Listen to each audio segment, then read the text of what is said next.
بسم الله الرحمن الرحيم. يا أيها الناس اتقوا ربكم إن زلزلة الساعة شيء عظيم. الساعة الآزفة، يوم الحسرة، يوم الفصل، يوم التغابن، الواقعة. يوم تتشقق فيه السماء وتزلزل فيه الأرض وتدك فيه الجبال وتحترق فيه البحار. القارعة، يوم الحساب، يوم القيامة، يوم القيامة لو علمت بهوله لفررت من أهل ومن أوطان. يوم تشققت السماء لهوله، تشققت السماء لهوله وتشيب منه مفارق الولدان. يوم عبوس قمطرير شره في الخلق منتشر عظيم الشان. يوم الحساب. لقد اقتربت الساعة منذ أن بعث النبي صلى الله عليه وسلم، واقتربت الدنيا على نهايتها. ولكن العجيب ليس هذا، لكن العجيب حال الناس اليوم. يا كاشف الضر صفحا عن جرائمنا، لقد أحاطت بنا يا رب بأساء، نشكو إليك خطوبا لا نطيق لها حملا ونحن بها حقا أحقاء. يا كاشف الضر صفحا عن جرائمنا، يا كاشف الضر صفحا عن جرائمنا. اليقين، المؤسسة الإسلامية للإنتاج الإعلامي والتوزيع، تقدم نهاية التاريخ، ألبوم من شريطين لفضيلة الشيخ نبيل العوضي. الشريط الأول. الحمد لله رب العالمين، والصلاة والسلام على سيد المرسلين وخاتم النبيين وعلى آله وصحبه ومن اهتدى بهديه واستنى بسنته إلى يوم الدين. أيها الإخوة الكرام، يقول الله جل وعلا: اقترب للناس حسابهم وهم في غفلة معرضون. إن العالم اليوم يشهد تغييرات كثيرة، وإننا ننظر اليوم إلى من حولنا فنرى بعض الأمور التي نستنكرها لم نكن نراها من قبل. بل القارئ منا والمتصفح لأحاديث النبي صلى الله عليه وسلم يعلم أن الناس اليوم يرتقبون نهاية التاريخ وتوقف الزمان ونهاية هذا العالم.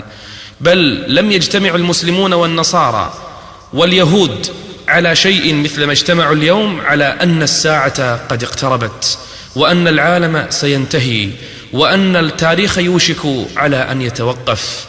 قال الله جل وعلا: يا أيها الناس، يا أيها الناس، إن وعد الله حق فلا تغرنكم الحياة الدنيا ولا يغرنكم بالله الغرور. لقد اقتربت الساعة منذ أن بعث النبي صلى الله عليه وسلم، واقتربت الدنيا على نهايتها. بعث الله عز وجل إلى هذه الأرض أنبياء ومرسلين بالألوف، من آدم عليه السلام أول نبي، ونوح عليه الصلاة والسلام أول رسول، وجعل آخر الأنبياء والمرسلين الذي به يختم وتختم الأمم نبينا محمد عليه الصلاة والسلام. فنحن جئنا أصلا في نهاية الدنيا وفي نهاية الزمان، ومضى على بعثة النبي عليه الصلاة والسلام أكثر من 1400 عام. ماذا نقول نحن في هذه الأيام؟ اقترب للناس حسابهم، اقترب للناس حسابهم وهم في غفلة معرضون. من يرى الناس اليوم، وسوف أذكر لكم في حديثي هذا بعض العلامات التي تدل على أن الساعة قد أوشكت على القيام، على أن التاريخ قد أوشك على الانتهاء، على أن الزمن قد أوشك على أن يقف. سوف أذكر لكم علامات وأدع بعضها اختصارا للوقت. ولكن العجيب ليس هذا، لكن العجيب حال الناس اليوم. قال الشاعر: إلى الله تب قبل انقضاء زمن العمر، أخي ولا تأمن مساورة الدهر، لقد حدثتك الحادثات نزولها. أخي ولا تأمن مساورة الدهر، تنوح وتبكي للأحبة إن مضوا، ونفسك لا تبكي وأنت على الأثر. اعلم يا عبد الله أن الدنيا قد اقتربت على زوالها وعلى نهايتها. ماذا فعلت وماذا قدمت؟ سوف أذكر لك علامات، إياك أن تمرن عليك هذه العلامات هكذا كأنك لا تسمع شيئا وكأنك لا تنتبه لها. هذه العلامات التي سوف أذكرها هذه الساعة، اعلم يا عبد الله أنها خرجت من نبي صادق صدوق، قال الله عز وجل فيه: وما ينطق عن الهوى إن هو إلا وحي يوحى. واعلم يا عبد الله أننا ربما ندرك العلامات الكبرى، لأن هناك علامات للساعة الصغرى وهناك علامات كبرى هي في نهاية العالم، وفي الزمن وفي اللحظات الأخيرة سوف تكون العلامات الكبرى، ولكن ربما نراها وربما لا نراها. لكنك يا عبد الله إن مات الإنسان فقد قامت قيامته. أن تقول نفس يا حسرة على ما فرطت في جنب الله، وإن كنت لمن الساخرين. تعرف يا عبد الله لما أقول لك علامات الساعة، علامات الطامة الكبرى، علامات وقوع الصاخة والقارعة، علامات يوم الحسرة يا عبد الله، يوم مقداره 50,000 سنة، علامات يوم التغابن، علامات يوم القارعة، يوم الصاخة، الطامة، الواقعة، الحاقة. كل هذه الأسماء التي سمعتها وسمعت أوصافها، يوم ما وتزلزل فيه الأرض وتدك فيه الجبال وتحترق فيه البحار. هذه علاماتها يا عبد الله. لا تظن أن الأمر هين وأن القضية سهلة وأننا سنموت وينتهي الأمر. يا ليت الأمر يقف عند موتنا. يوم القيامة لو علمت بهوله لفررت من أهل ومن أوطان، يوم تشققت السماء لهوله وتشيب منه مفارق الولدان، يوم عبوس قمطرير شره في الخلق منتشر عظيم الشان. ها هي الدنيا قد أدبرت، وها هي أيامها الأخيرة، وها نحن نعيش الآن في الزمن الأخير ندرك فيه العلامات الكبرى وأشراط الساعة الكبرى. واعلم يا أخي المستمع الكريم أنني أحدثك من هذا المكان محذرا ومنذرا، لأن هناك بعض العلامات إذا وقعت لا تنفع معها توبة مهما صنعت. هناك بعض علامات الساعة إذا وقعت والله لو بكيت دما، والله لو ظللت طوال يومك وليلتك تبكي وتتوب وتستغفر وتخر راكعا وساجدا لله عز وجل، فإن الله عز وجل لا يقبل توبة تائب إذا جاءت هذه العلامات. يوم يأتي بعض آيات ربك لا ينفع نفسا إيمانها لم تكن آمنت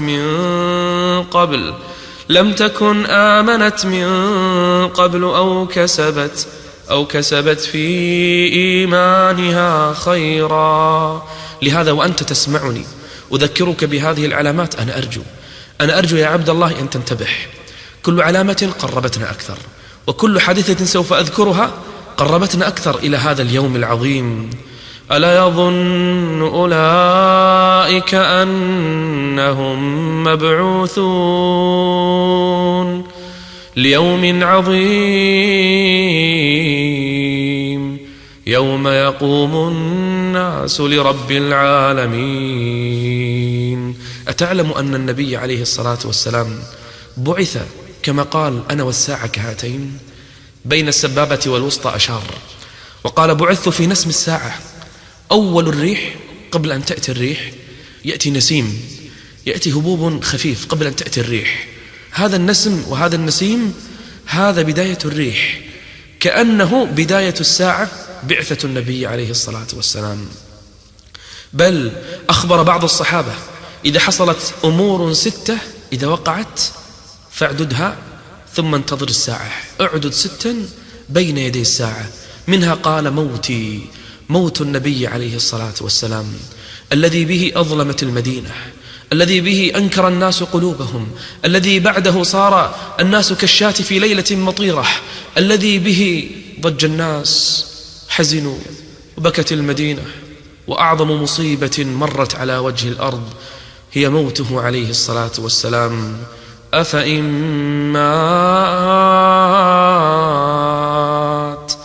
أفإن مات أو قتل انقلبتم على أعقابكم ومن ينقلب على عقبيه فلن يضر الله شيئا وسيجزي الله الشاكرين. نعم يا عبد الله، مات النبي عليه الصلاة والسلام لكنه بلغ وأدى الأمانة وبلغ الرسالة، ما ترك لنا من خير إلا أمرنا به، ولا شر إلا ونهانا عنه عليه الصلاة والسلام. وأخبر الصحابة عن 6 التي تقع قبل قيام الساعة: فتح بيت المقدس، وفتح في عهد عمر بن الخطاب، وانظروا كم بيننا وبين عهد عمر. وأخبر عن الطاعون الموتان الذي أخذ الناس، ومات كثير من الصحابة في ذلك الطاعون، أخبر به عليه الصلاة والسلام، وأخبر أن هذا علامة من علامات قرب الساعة، وأخبر أنه ستكون هناك فتن. ألا ترون الفتن يا عباد الله؟ ألا تخرجون إلى الشوارع؟ ألا تقرؤون الجرائد؟ ألا تسمعون الأخبار؟ فتن كقطع الليل المظلم. يصبح الرجل مؤمنا، في الصباح كانت عقيدته سليمة وكان مؤمنا ولاؤه لله ولرسول الله، يمسي كافرا، صار ولاؤه لغير الله، صار حبه لغير المؤمنين، صارت عقيدته غير الإسلام، ويمسي كافرا. ألا ترونهم وتسمعون بهم؟ ويمسي مؤمنا ويصبح كافرا، يبيع دينه بعرض من الدنيا. هذه كلها علامة من علامات انتهاء هذه الدنيا وخرابها وزوالها ونهايتها، وعلامة نهاية التاريخ. قام النبي عليه الصلاة والسلام يوما من الأيام من نومه فزعا فقال: سبحان الله، سبحان الله، ماذا أنزل الله من الخزائن، ماذا أنزل الله من الفتن. ثم قال عليه الصلاة والسلام: من يوقظ صواحب الحجرات كي يصلين، من يوقظ صواحب الحجرات كي يصلين. رب كاسية في الدنيا عارية يوم القيامة، عارية يوم القيامة.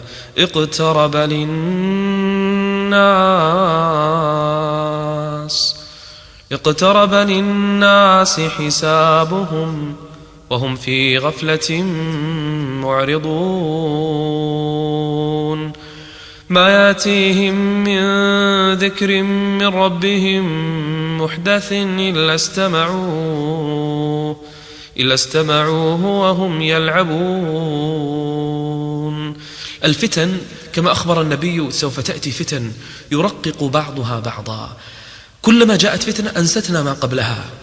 فتن المسلمون في الأندلس، قتل المسلمون في الأندلس على أيدي الصليبيين الحاقدين، ضاعت حضارة بأكملها، أصبنا بحزن وبغم وهم شديدين، ثم مرت السنون تجيء فتنة أخرى فتنسينا ما قبلها. حتى في هذا الزمن، في الزمن المعاصر المتلاحق المتسارع، وتذكروا هذه الفتن. أتذكرون حرب الشيوعيين الملحدين لإخواننا المسلمين في أفغانستان؟ كم قتلوا، كم سفكوا من الدماء، كم جرحوا، كم اغتصبوا، كم سلبوا من الأموال، وهب المسلمون لنجدتهم.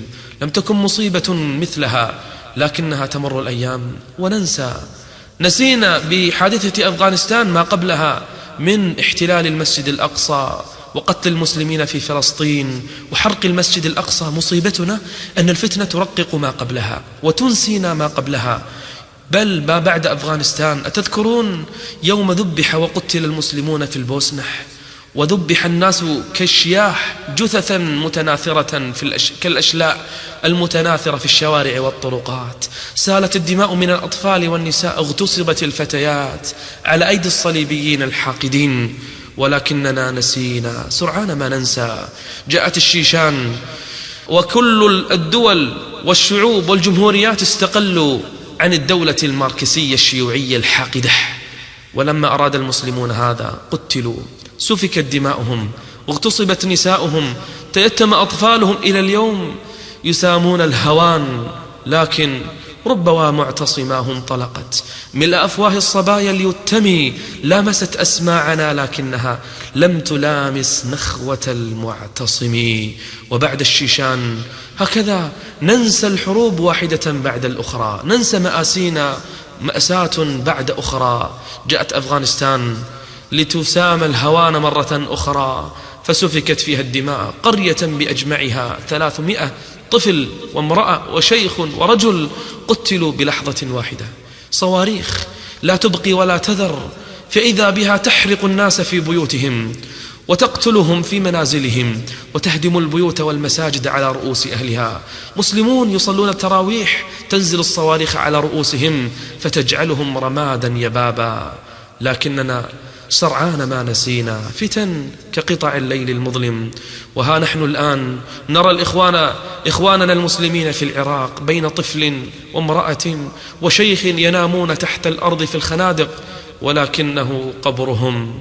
احترق الأطفال، قطعت الجثث، شوه الناس، أحرقت المصاحف، هدمت المساجد.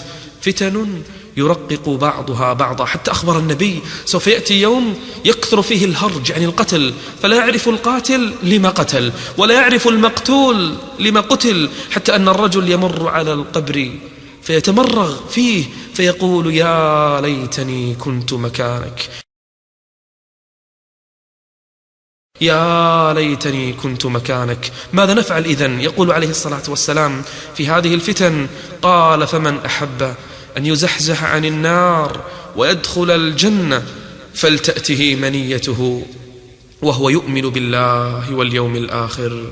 يسألونك عن الساعة أيان مرساها قل إنما علمها عند ربي لا يجليها لوقتها إلا هو ثقلت في السماوات والأرض لا تأتيكم إلا بغتة يسألونك كأنك حفي عنها قل إنما علمها عند الله ولكن أكثر الناس لا يعلمون. استعد يا عبد الله، فالهرج كثير والقتل كثير والفتن عظيمة. يأتي على الناس زمان القابض فيه على دينه كالقابض على جمر. للصابر على دينه أجر 50 من أصحاب النبي عليه الصلاة والسلام. أكثر من العبادة، أكثر من قراءة القرآن، أكثر من الذكر، من طلب العلم، من الدعوة إلى الله. وأخبر النبي أن هذه الفتن، وهو في المدينة، أخبر أن هذه الفتن ستكون من قبل المشرق. أيضا من العلامات التي تدل على أن الساعة قد اقتربت، أخبر النبي عليه الصلاة والسلام أنه ستخرج نار عظيمة في الحجاز. هذه النار لن تقوم الساعة حتى تخرج نار من أرض الحجاز، قال تضيء لها أعناق الإبل ببصرة، يعني أهل الشام. شوف تخيل الآن في الشام يرون هذه النار وهي تخرج في الحجاز عند المدينة، وهذه أخبر بها النبي عليه الصلاة والسلام في حياته. هل هذا حصل أم أنه سيحصل؟ هل سننتظر هذا اليوم أم أنه قد أتى في القرن السابع الهجري؟ قبل تقريبا يا عبد الله أكثر من 700 عام خرجت هذه النار ووقعت، وكان بعض أهل العلم قد عاصر هذه الأيام. خرجت نار عند المدينة، وسبقت هذه النار زلازل ارتجفت فيها الأرض والناس يخافون ما هذا الزلزال، وخرجت أصوات لا يعرف الناس ما سببها، ينظرون إلى السماء والأرض ترجف تحتهم أيام، قيل 6-7 أيام، والأرض تتزلزل من تحتهم. ثم فجأة فإذا النار تخرج عندهم في الحجاز وهم في المدينة يرونها، والنار بالقرب من المدينة تخرج من الأرض ثم ترتفع، ثم تسير في الأرض كالأنهار، نار وحمم وجحيم، تخرج النار من الأرض. والناس يتذكرون هذا الحديث وعلموا أن الساعة قد اقتربت، فذهب بعض أهل العلم إلى الأمراء وإلى الحاكم ينصحونه في الله ويذكرونه ويأمرونه بالمعروف وينهونه عن المنكر، فإذا بالناس يبكون في مسجد رسول الله صلى الله عليه وسلم. تجمع الأولاد والنساء والشيوخ والرجال في مسجد النبي عليه الصلاة والسلام، حتى الأمراء والحكام، حتى الأغنياء، كل الناس قد تجمعوا في مسجد النبي بين تائب وعابد ومصل وخاشع وذاكر وباك وساجد. أرجعوا للناس مظالمهم، تحللوا من المظالم، أرجعوا للناس حقوقهم، تابوا إلى الله جل وعلا.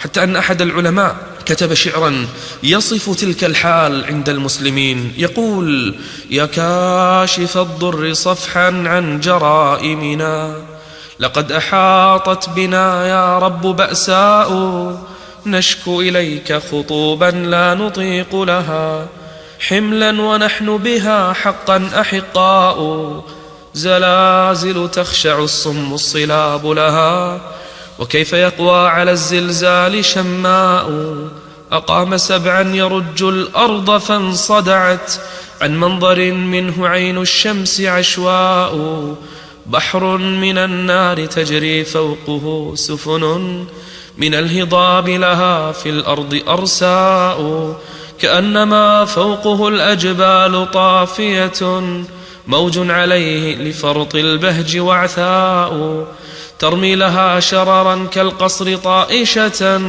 كأنها ديمة تنصبها أطلاء، تنشق منها قلوب الصخر إن زفرت رعبا، وترعد مثل السعف أضواء. لن تقوم الساعة حتى تخرج نار من أرض الحجاز تضيء لها أعناق الإبل ببصرى. حصل هذا يا عبد الله قبل أكثر من 700 عام. ماذا ستصنع الآن؟ ماذا ستفعل الآن يا عبد الله وأنت تسمعني؟ وأنت الآن كثير منها قد ظهر وكثير منها قد انقضى. يا عبد الله، إن كنت قد فرطت في الصلاة فاستعد من الآن واجتهد من الآن. إن كنت قد هجرت القرآن فابدأ بتلاوته، فإن الساعة قد اقتربت. إن كنت لازلت تصر على بعض الذنوب والمعاصي، نصيحتي لله وربي أنصحك لله جل وعلا، من الآن تب منها. تذكر ذنوبك، تذكر بعض المعاصي، تذكر يا عبد الله بعض الآثام التي تصر عليها، وقل لنفسك: ماذا تنتظرين وماذا ترقبين؟ هل تنتظرين أن تقوم الساعة على رأسك لتتوبي؟ فهل ينظرون إلا الساعة أن تأتيهم بغتة، فقد جاء أشراطها، فأنى لهم إذا جاءتهم ذكراهم. ألا ترى ما حولك من علامات الساعة يا عبد الله؟ ضياع الأمانة. يأتي على الناس سنون خداعة. والله أنا أجزم وأنا على يقين أن هذا الزمن هو الذي أخبر به النبي عليه الصلاة والسلام. كيف لا؟ والخداع نراه حولنا في كل مكان. الكاذب صار صادق والصادق صار كاذب.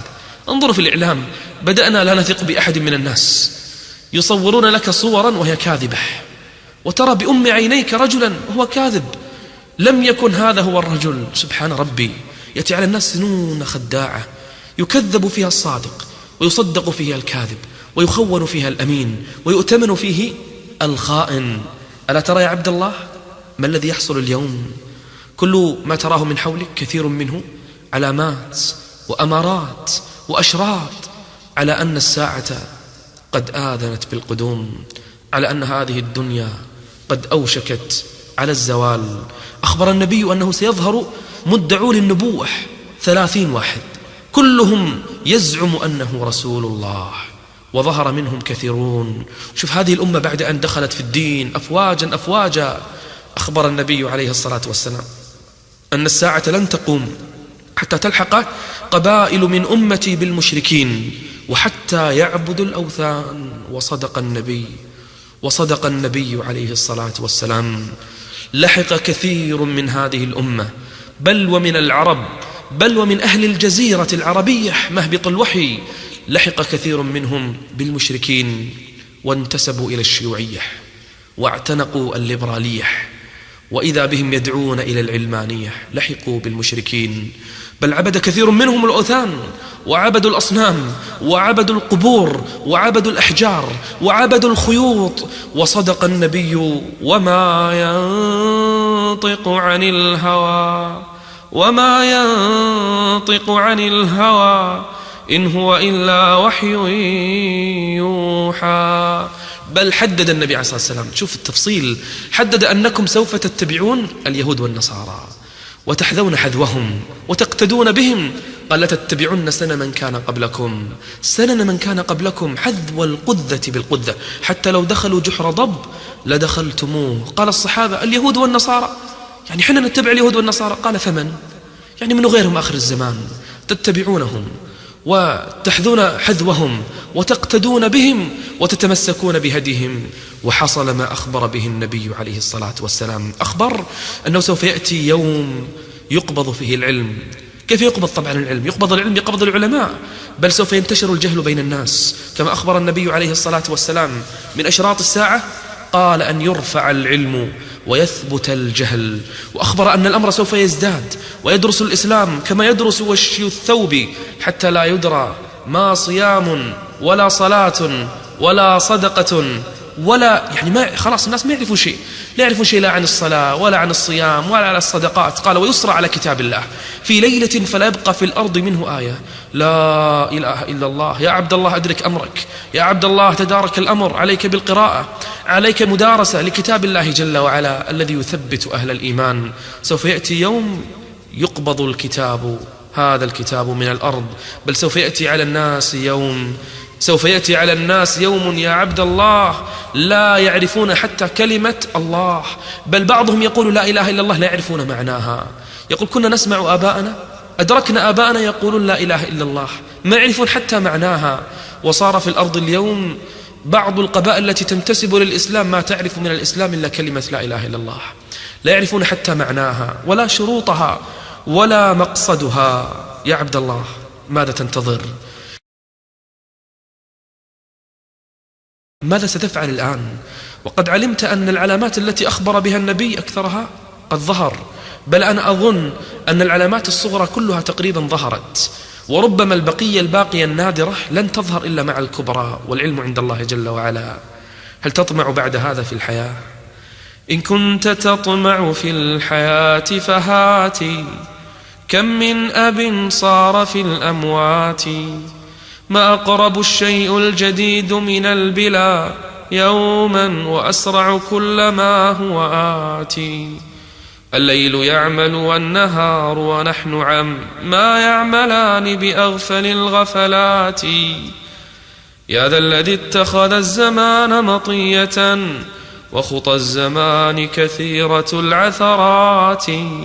ماذا تقول وليس عندك حجة، لو قد أتاك منغص اللذات. سوف يأتي على الناس زمان تكثر فيه الشرط، العساكر الذين هم يخدمون الظالمين، جيوش وشرط وعساكر يكونون أعوانا للطغاة وللظالمين. بل أخبر النبي أن معهم سياط كأذناب البقر.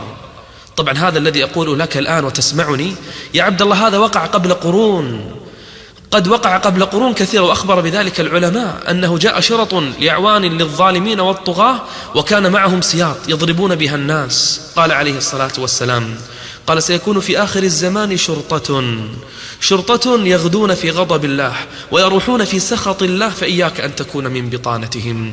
هؤلاء صنف منهم يمسكون هذه الأصوات، ولكن ربما اليوم أعوان الظالمين والطغاة الآن يحملون السلاح، الآن يحملون المدرعات، يركبون المدرعات، الآن ربما عندهم بعض الدروع وعندهم العصي وعندهم ما يكهرب الناس وعندهم الأسلحة وعندهم القنابل المسيلة للدموع وعندهم. إياك أن تكون من بطانتهم إن كانوا مع الظالمين، إن كانوا مع الطغاة يا عبد الله صنفان من أهل النار لم أرهما، منهم رجال معهم سياط كأذناب البقر يضربون بها عباد الله. من علامات الساعة التي إن وقعت يا عبد الله، وخاصة إن وقعت في بلاد المسلمين، فاعلم أن الأمر قد اقترب. أتعرف ما هو؟ انتشار الزنا. هل يوجد في بلاد المسلمين اليوم زنا؟ هل انتشر الزنا؟ أنا أخبرك من على هذا المنبر أن في بعض بلاد المسلمين الزنا يصرح له بالأوراق الرسمية، مصرح له بالقانون، فلانة وظيفتها زانية مومس عاهرة، وبيوت يحفظها ويمنع الناس عنها القانون يحميها، بيوت خصصت للزنا. بل الربا انتشر في كل مكان. بل هل سمعت يا عبد الله، هذا كله من علامات الساعة، ليس فقط الربا صار اليوم الذي لم يصيبه من غباره، الذي لم يأكل الربا حقيقة أصابه شيء من غباره. بل يأتي على الناس زمان كما أخبر النبي عليه الصلاة والسلام: لا يبالي المرء بما أخذ المال أمن حلال أم من حرام. يا شيخ كل الناس يأكلون الربا، بس أنا كل الناس مثلي. وبدأ الربا ينتشر في أفضل البلاد، وجد الربا وانتشر الربا، بل على بنيانهم السماء يحاربون به دين الله عز وجل. بل الزنا يأتي على الناس زنا، أيام الزنا يقول النبي عليه الصلاة والسلام قال: خيارهم يومئذ من يقول لو واريتها وراء هذه الحائط، يفترشها في الطريق، يزني بها أمام الناس. وأفضل الناس من يقول له اختبئ وراء هذا الحائط وازني بها، لا تزني بها أمام الناس، مع أن الرب جل وعلا يقول: ولا تقربوا الزنا إنه كان فاحشة وساء سبيلا. بل يروى في الحديث أن النبي عليه الصلاة والسلام يقول: لتؤخذن المرأة فليبقرن بطنها. اسمع للحديث وانتبه. قال: فليبقرن بطنها، بطنها يشق، ثم ليؤخذن ما في الرحم فلينبذن، يخرج الجنين ويرمى من بطنها. ليش؟ مخافة الولد، تجهد المرأة، يشق البطن سواء من قبل الرحم أو غيره، ثم يخرج الولد فيرمى. قال: سوف يأتي هذا اليوم الذي تجهض فيه المرأة طفلها وابنها وولدها، تلقيه وترميه وربما تقتله وتدفنه. لما؟ قال: مخافة الولد. إنا لله وإنا إليه راجعون. هل سمعت في بلاد المسلمين أغاني، معازف، موسيقى؟ أنا أقول بدأنا نسمع هذا حتى في المساجد، وأصبحت الجوالات اليوم تدخل الموسيقى والمعازف حتى في الحرم. هل سمعت في بلاد المسلمين بمغنيات؟ إن سمعت بهذا فانتظر الساعة. أنا أقول أن المغنيات وصلنا إلى كل بيت اليوم إلا ما ندر.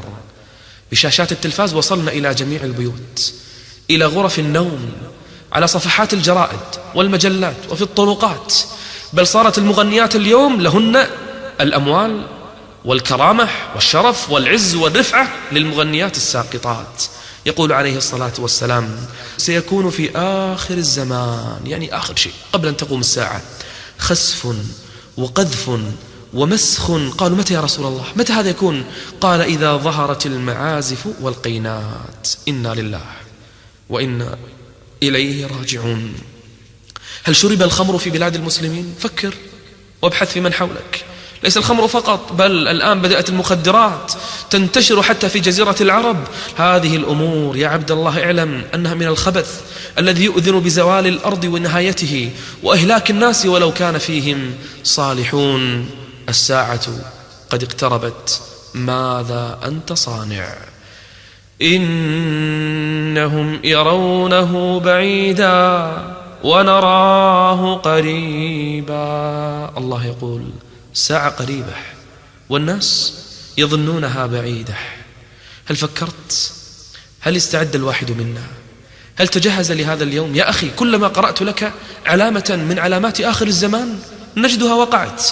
ولأستمر معك، إذا كنت لم تقتنع أن الساعة قد أوشكت وأننا ربما نرى نهاية الدنيا ونهاية التاريخ، فاسمع إلى ما سأقول لك. حتى المساجد لم تسلم، الناس بدأوا يزخرفون المساجد، ويباهي بعضهم بعضا بالمساجد، وكل منهم يجمل مسجده بالزخرفة والألوان والبنيان. لا تقوم الساعة حتى يتباهى الناس في المساجد. وصدق النبي عليه الصلاة والسلام. تطاول الناس بالبنيان، بيوتهم تطاولوا في البنيان وزخرفوا البنيان. قال عليه الصلاة والسلام: لا تقوم الساعة حتى يبني الناس بيوتا يشبهونها بالمراحل. وجاء في بعض الروايات معاني بعض الأحاديث أنها تكون كالثياب المنقوشة. ألا ترى البيوت؟ إي والله كألوان الثياب، صفراء وحمراء وخضراء وزرقاء، بل صارت البيوت الآن ألوانها جميلة وزخرفتها بديعة. كل هذا علامة من علامات الساعة. كثرة الهرج، كثرة القتل. ألا ترى اليوم هذه الأسلحة التي ألقيت على المسلمين في كل مكان؟ أسلحة فتاكة بدقائق معدودة تقتل مئات الألوف من البشر. هذا كله يا عبد الله علامة على نهاية التاريخ وعلى زوال هذه الدنيا. ألا ترى ما الذي يحصل؟ السنة كأنها شهر. ألا تذكر العام الماضي؟ كأننا اليوم من العام الماضي إلى اليوم كأنه شهر واحد. سبحان ربي، كم مضى من رمضان إلى اليوم كأنه بالأمس. ما الذي يحصل؟ يبدأ الشهر فينتهي كأنه أسبوع. اليوم ما أنت تستيقظ في الصباح إلا ويحل عليك الليل وينتهي اليوم. ما الذي يحدث؟ إنها نهاية الدنيا. يتقارب الزمان فتصبح السنة كالشهر، والشهر كأسبوع، والأسبوع كيوم، واليوم كالساعة، والساعة كحرق السعفة. فاستعد يا عبد الله. ومن علاماتها قبل أن تقوم الساعة تتقارب الأسواق. اليوم تستطيع وأنت في بيتك من خلال جهاز الكمبيوتر أن تشتري وتبيع في العالم كله وأنت جالس في بيتك. صار العالم كأنه سوق واحد. الفحش والقطيعة وعقوق الوالدين وسوء الجوار، كل هذا من علامات الساعة. أن يتشبب المشيخة، الشيوخ وكبار السن، كل منهم الآن يريد أن يرجع إلى الصبا، يريد أن يرجع للشباب. وحمى بين الرجال والشيوخ وكبار السن، بل صار الناس يبحثون عن صبغ اللحى بالسواد وبقائها بالسواد، بل حلقوا اللحى وصارت اللحية كما قال النبي عليه الصلاة والسلام كحواصل الحمام. هذا في آخر الزمان يكون. ما معنى حواصل الحمام؟ هذه اللحية البسيطة التي تكون تحت الفم، يحلق العارضان ولا يبقى إلا شيء يسير تحت الشفتين. هذا الذي أخبر به النبي عليه الصلاة والسلام قد وقع. يذهب الخشوع آخر الزمان ويكثر موت الفجأة. أتسمع بموت الفجأة؟ فلان وهو جالس مات، فلان وهو يلعب سقط ومات، فلان فحصه الطبيب فقال أنت سليم 100%، ذهب إلى بيته فمات. سبحان ربي، الموت كثر، موت الفجأة قد انتشر. صار الناس يموتون بلا سبب. احتار الأطباء، احتار العلماء، يقولون ماذا وكيف مات؟ لا ندري له سببا، ما نعرف كيف مات. ما الذي يجري؟ ما الذي يحدث؟ عبد الله انتبه، حتى إذا جاء أحدهم الموت قال رب ارجعون لعلي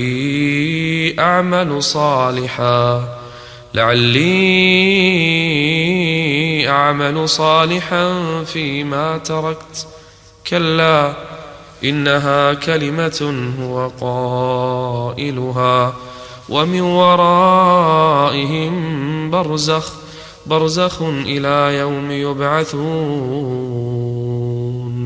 كثر الموت يا عبد الله، وقل التائبون وقل النادمون. كن يا عبد الله مستعدا، فإننا نعيش في زمان الأموات يموتون بلا سبب وبلا مقدمات. من علامات قرب الساعة ونهاية الدنيا كثرة الزلازل. نعم، الزلازل تكثر، وما نراه اليوم نسمعه زلزال كل فترة وكل زمن، نسمع ونقرأ عن زلزال. هذا كلها علامات على قرب الساعة، بل سيقع بين يدي الساعة مسخ وقذف وخسف. وقال أهل العلم أن هذا قد وقع في كثير من البلاد خسف في الأرض، وربما القذف ما نراه اليوم، وربما يكون المسخ معنويا أو حقيقيا. ثم اعلم يا عبد الله، كلما اقتربت الساعة كلما قبض الله عز وجل الصالحين. يقبض الله العلماء، ويقبض الله الدعاء، ويقبض الله الصالحين، حتى تبقى حثالة وتبقى فيها عجاجة لا يعرفون معروفا ولا ينكرون منكرا، بل يبدأ من يتكلم في الناس، ومن يقود الناس، ومن يسير أمور الناس، ومن ينطق فيهم الرويبضة. الرويبضة، قالوا ومن الرويبضة يا رسول الله؟ قال الرجل السفيه. الرجل السفيه يتكلم في أمر العامة، رجل تافه، رجل سفيه يقود الناس ويتكلم في أمورهم وفي شؤونهم. يأتي على الناس زمان لا يسلم الرجل إلا على المعرفة، يسلم على من يعرف، أما الذين لا يعرفهم لا يسلم عليهم. حرص يا عبد الله أن تسلم على من عرفت، ومن لم تعرف أن يظهر في الناس الكاسيات العاريات. وهل هذا وقع؟ هل وقع في بلاد إسلامية متبرجات؟ هل خرجنا النساء كاسيات عاريات رؤوسهن كأسنمة البخت؟ فكر في هذا يا عبد الله، وكن صادقا مع نفسك، واعلم أن الله جل وعلا أخبر النبي عليه الصلاة والسلام ببعض هذه العلامات لينتبه الناس وليحذروا من هذه الأمور. بل أخبر النبي عليه الصلاة والسلام أنه سيكون في آخر الزمان، يعني في آخر أمتي، رجال يركبون على سروج كأشباه الرحال، يعني هناك يركبون على أشياء، دواب تشبه دوابنا لكن ليست مثل دوابنا، ليست إبلا، ليست خيولا، ليست يعني بغالا، ليست يعني هناك يركبون على رحال لكن تشبه رحالنا، على المياثر، يعني يركبون على أشياء كأنها منازل، كأنها بيوت. ألا يوحي لك هذا بشيء يا عبد الله؟ وأخبر النبي أنه لتتركن القلاص في آخر الزمان، هذه الإبل والدواب يتركها الناس، طبعا يتركونها لأي شيء يا عبد الله؟ قال وينزلون هؤلاء الرجال على أبواب المساجد، يعني يدخلون المسجد، قال نساؤهم كاسيات عاريات، نساؤهم كاسيات عاريات. عبد الله انتبه، فنحن في آخر الزمان. عبد الله تجهز أن نرى قيام الساعة. عبد الله استعد وتب إلى الله جل وعلا. لا تكاد رؤيا المؤمن في آخر الزمان تكذب، رؤيا المؤمن في آخر الزمان تصدق.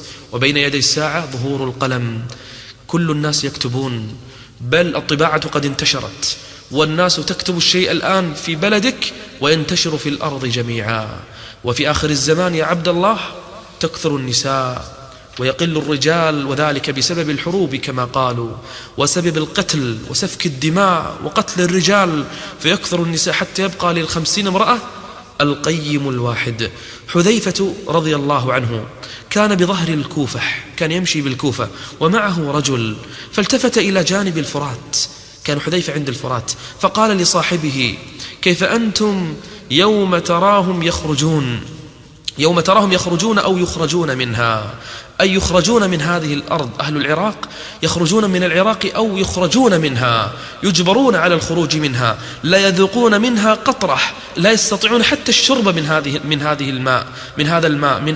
هذا النهر. فقال رجل وتظن ذلك يا أبا عبد الله؟ تظن هذا سيحصل؟ قال ما أظنه لكنني أعلمه، أي سوف يأتي هذا اليوم وسوف تحاصر هذه البلاد، بل سوف تقذف من السماء. أخبر النبي عليه الصلاة والسلام عن مدينة تسمى البصرة، وما أدرى النبي عن البصرة؟ أخبر أنه سوف يكون في آخر الزمان سيكون فيها خسف وقذف، سوف ترمى من السماء. بأي شيء ستقذف؟ العلم عند الله، ولا أظنك يا عبد الله غافلا عما يحصل. تقول لي بعد هذا لما الناس لا ينتبهون؟ لما الناس لا يستعدون؟ غفلة، وأية غفلة. اقترب للناس حسابهم وهم في غفلة معرضون، ما يأتيهم من ذكر من ربهم محدث إلا استمعوه وهم يلعبون. سمعت بالأخبار ورأيت برنامجا أن نهر الفرات الناس بدأوا يبحثون فيه عن الذهب، وبدأوا يجدون فيه ذهبا كثيرا، ينتشر في الذهب في نهر الفرات اليوم. وأنا أحدثك في هذه الساعة نحن الآن في عام 1424 للهجرة، أتكلم معك بأن الناس بدأوا يجدون ذهبا في نهر الفرات، وقرأنا تقارير كثيرة أن الفرات بدأ يتناقص وبدأ يقل. اسمع للحديث الصحيح، يقول عليه الصلاة والسلام قال: لا تقوم الساعة حتى يحسر الفرات عن جبل من ذهب. لا إله إلا الله. عبد الله انتبه، فنحن ربما نرى علامات الساعة الكبرى. إذا كان النبي يحذر أصحابه من رؤية الدجال وقال: إذا رأيتم الدجال فافعلوا كذا وكذا، ماذا نقول نحن اليوم بعد أكثر من 1400 عام؟ ستعود أرض العرب مروجا وأنهارا. سوف يخرج في هذه الجزيرة كنز يخرج من هذه الأرض، ولا أظن العالم اليوم إلا يتصارع على كنزنا وعلى خيراتنا. قال عليه الصلاة والسلام: أعطيت مفاتيح خزائن الأرض. ما الذي كان في أرض المدينة؟ ما الذي كان يتكلم عنه النبي في هذه الأرض العربية وفي هذه الجزيرة المباركة في مهبط الوحي؟ ماذا كان يقصد النبي مما خزن في الأرض وفي باطنها؟ عبد الله، أظنك الآن تعلم وقد رأيت هذا بأم عينيك. العالم كله يتقاتل على خزائن أرضنا وعلى كنوزنا. يقول عليه الصلاة والسلام قال: لن تقوم الساعة حتى تعود أرض العرب مروجا وأنهارا. أخي الكريم، اسمع لهذا الحديث. هل حصل؟ أولا قبل أن أذكر لك هذا الحديث، بعض الأنفاق. هل رأيت في مكة أنفاقا حفرت؟ بل هل رأيت في مكة عمارات شاهقة وبنيان عالي حتى بدأ يعلو رؤوس الجبال؟ هل حصل هذا؟ هل رأيت هذا؟ إن حصل فاعلم أن الساعة قد أوشكت. اسمع للحديث، حديث عبد الله ابن عمرو رضي الله عنه، ولا أظنه يذكره إلا أنه سمعه من النبي عليه الصلاة والسلام. يقول لأحد أصحابه، يقول: إذا رأيت مكة قد بعجت كظائم، يعني حفرت فيها قنوات. وما أدرى عبد الله بن عمرو بهذا. قال: ورأيت البناء يعلو رؤوس الجبال، فاعلم أن الأمر قد أضلك، أي اعلم أن الساعة قد اقتربت. يسألونك عن الساعة أيان مرساها، قل إنما علمها عند ربي لا يجليها لوقتها إلا هو، ثقلت في السماوات والأرض لا تأتيكم إلا بغتة، يسألونك كأنك حفي عنها، قل إنما علمها عند الله ولكن أكثر الناس لا يعلمون. عبد الله، سوف تخرج معادن مختلفة، معدن منها قريب من الحجاز، قريب من أرض الحجاز، أرض يخرج منها معدن ربما يكون ذهبا ربما يكون غيره. قال: يأتيه من شرار الناس يقال له فرعون، رجل يكون على هذه الأرض يسمى فرعون. قال: فبينما هم يعملون فيه إذ حسر عن الذهب فأعجبهم معتمله إذ خسف به وبهم. إن سمعت بهذا فاعلم يا عبد الله أن الساعة لم يبق عليها شيء، وأننا على أبواب الساعة، علامات الساعة الكبرى. نعم أخي الكريم، أخي المستمع، أنا أقول لك هذا الكلام لتتشبث بدينك، لأن النبي يقول: آخر الزمان فلتأته منيته وهو يؤمن بالله واليوم الآخر. قال: ليخرجن الدجال عاث فيكم يمينا وعاث شمالا. يا عباد الله فاثبتوا، يا عباد الله فاثبتوا. القابض فيه على دينه كالقابض على الجمر، لتنقضن عرى الإسلام عروة عروة، وكلما انتقضت عروة تشبث الناس بالتي تليها، فأولهن نقضى الحكم بما أنزل الله. قال: وآخرهن نقضى الصلاة، لأن الصلاة إذا تركت لم يبق من دين الناس شيئا، لم يبق من دين الناس شيئا. إذا ماذا ننتظر؟ نحن كما ذكرت لك يا عبد الله لم يبق من العلامات الصغرى إلا النادر، وهذا النادر ربما لن يكون كهدم الكعبة وكخروج الريح وكغيرها من العلامات، لن تكون هذه ربما إلا مع العلامات الكبرى، بل نجزم بهذا. سوف تكون هناك حروب وملاحم وقتال شديد، ويكثر الروم ويتقاتل المسلمون معهم ثم يغدرون، وبعد أن يغدروا يا عبد الله تكون هناك فتن وملاحم بين المسلمين وبين النصارى الصليبيين الحاقدين، ملاحم وينتشر فيه الجهاد في سبيل الله. وسوف يكون كما أخبر النبي عليه الصلاة والسلام، يخبر أنه سيموت في آخر الزمان، يكون هناك اختلاف عند موت خليفة، يموت حاكم من الحكام، خليفة من الخلفاء يموت، فيحصل بين الناس اختلاف وتناحر ونزاع، فيخرج رجل من أهل المدينة، قال يخرج رجل من أهل المدينة هاربا إلى مكة. انتبه، وضع عينيك على هذا الرجل وتتبع أخباره.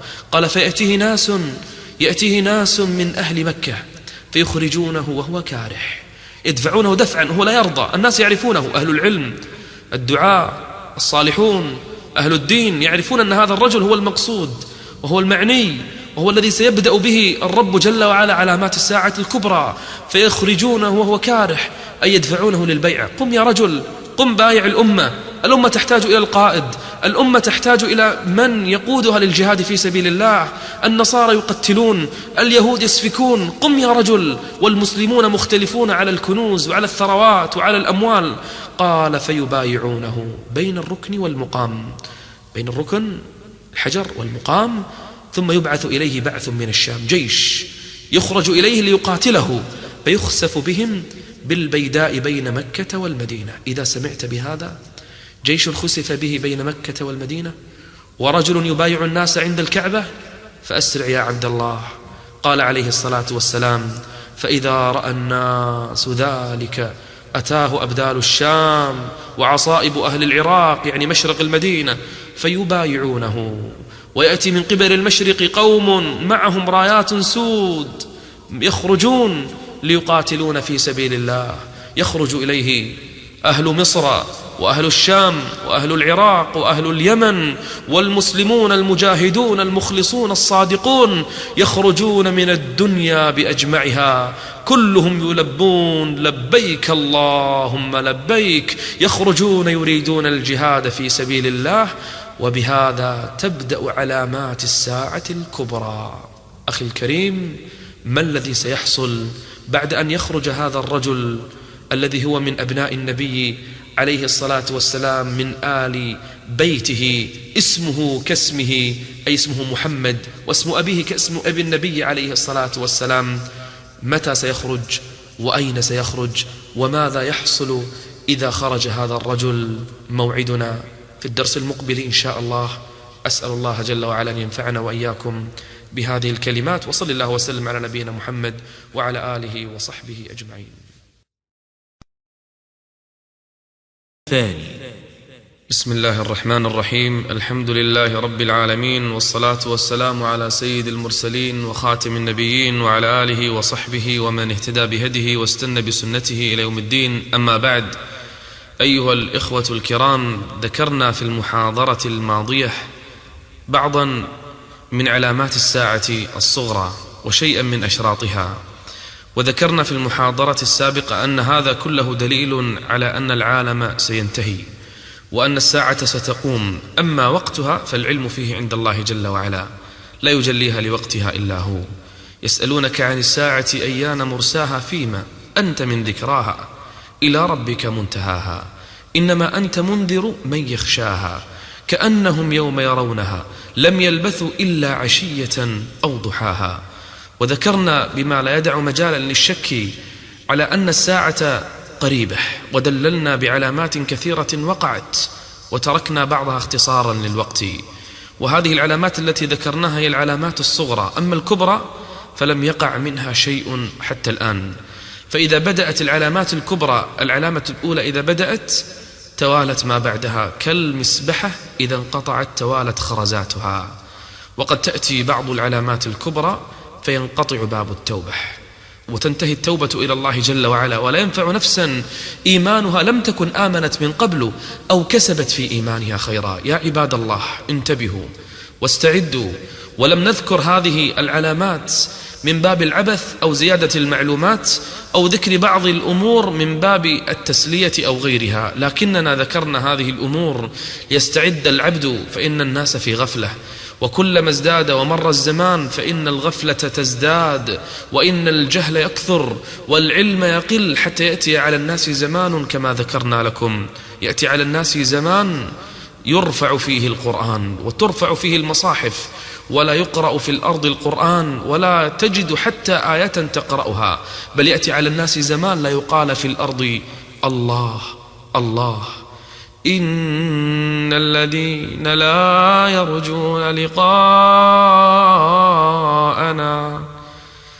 يرجون لقاءنا ورضوا بالحياة الدنيا واطمأنوا بها، والذين هم عن آياتنا غافلون أولئك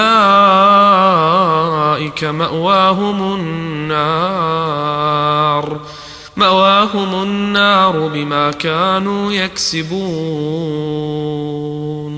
فمن رضي بهذه الدنيا ولم يستعد للقاء الله عز وجل فهو والعياذ بالله من الغافلين الذين توعدهم الرب جل وعلا بالنار.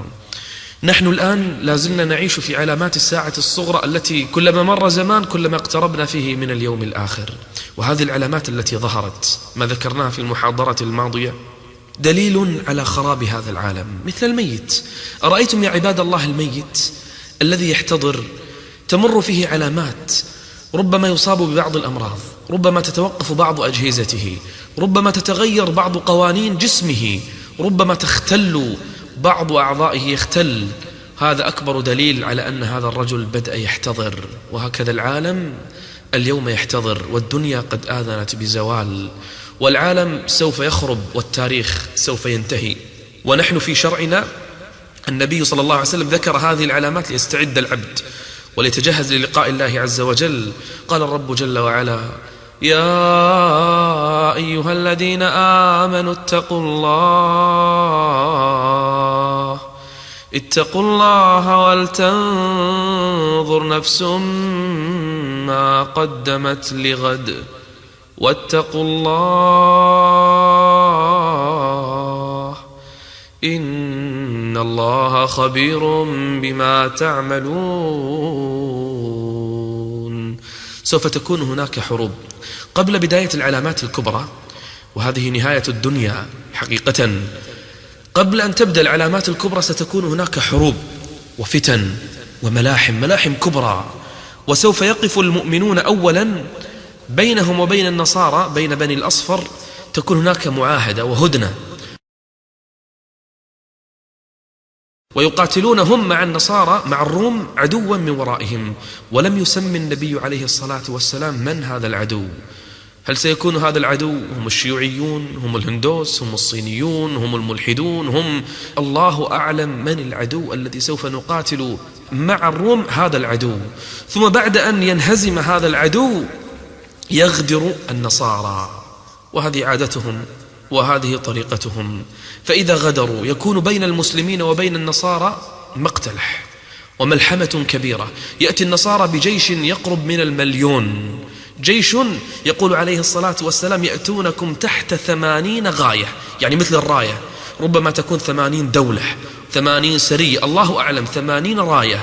قال تحت كل غاية، يعني كل راية 12,000، ولو حسبتهم سوف يكون ما يقارب 1,000,000. إذن نهاية العالم قتال في سبيل الله وجهاد لنصرة الإسلام والدين. من قاتل لتكون كلمة الله هي العليا فهو في سبيل الله. فأولئك الذين يزعمون أن الجهاد قد انتهى، وأن الإسلام ليس فيه جهاد، وأن القتال والجهاد هذا مما مضى عليه وعفى عليه الدهر، وأن الإسلام يجب أن نعيش بسلام مع الحضارات ومع الأديان كلها، نقول لهم هم مساكين، هم يخالفون سنن الله الكونية والشرعية، وهم ربما ما قرأوا هذه الأحاديث. ولهذا قال النبي عليه الصلاة والسلام، قال: من لم يغزو أو يحدث نفسه بالغزو فقد مات على شعبة من نفاق. فيبدأ القتال وتبدأ المعركة. وكما ذكرنا لكم في المحاضرة الماضية أن في هذه الأزمنة وفي ذلك الوقت يظهر رجل اسمه كاسم النبي عليه الصلاة والسلام، واسم أبيه كاسم أبي النبي عليه الصلاة، يعني اسمه محمد بن عبد الله.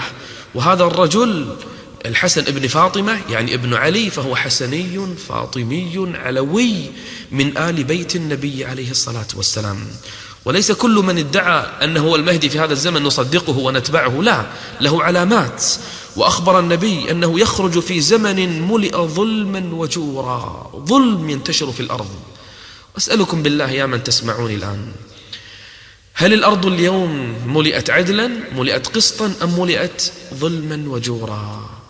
والله نحن ربما نكون في هذا الزمن والعلم عند الله جل وعلا، وربما والعلم عند الله ربما يكون الدجال الآن موجود، ربما يكون المهدي مولود، ربما هذه الأمور مجهزة. لا تقول يا شيخ أنت تبالغ، أنا أقول لك كان النبي عليه الصلاة والسلام يعني ظن أن ابن صياد هو الدجال في زمنه، أخبر الصحابة إن يعش يعني إن يخرج الدجال وأنا فيكم فأنا حجيجه دونكم، يعني ربما يخرج الدجال وأنا حي. إذن ماذا نقول اليوم؟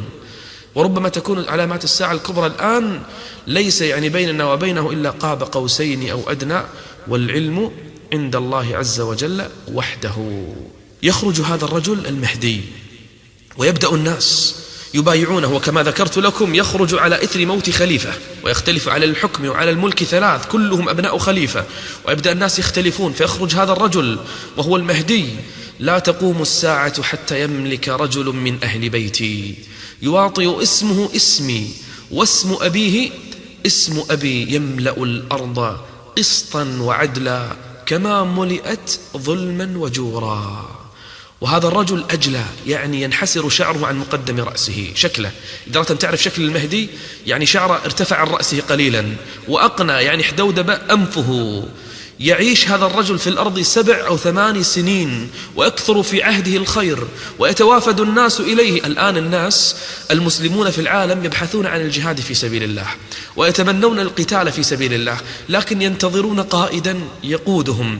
نحن لا نقول ننتظر المهدي، ولكن نقول في زمن المهدي الناس يقدمون من الأرض كلها يريدون الجهاد في سبيل الله، فيتوافدون إليه يبايعونه على القتال، فهو الرجل الذي يقود الناس يقاتل النصارى، فيصير قتال. يقول النبي صلى الله عليه وسلم في آخر الزمان تقاتلون الروم قتالا شديدا، يوم لا يقسم ميراث ولا يفرح بغنيمة.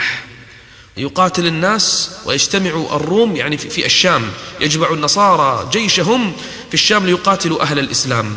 يقول وتكون عند ذلك القتال ردة شديدة، يعني الناس يكونون في ذلك اليوم فسطاطين، إما فسطاط إيمان لا نفاق فيه، أو فسطاط نفاق لا إيمان فيه.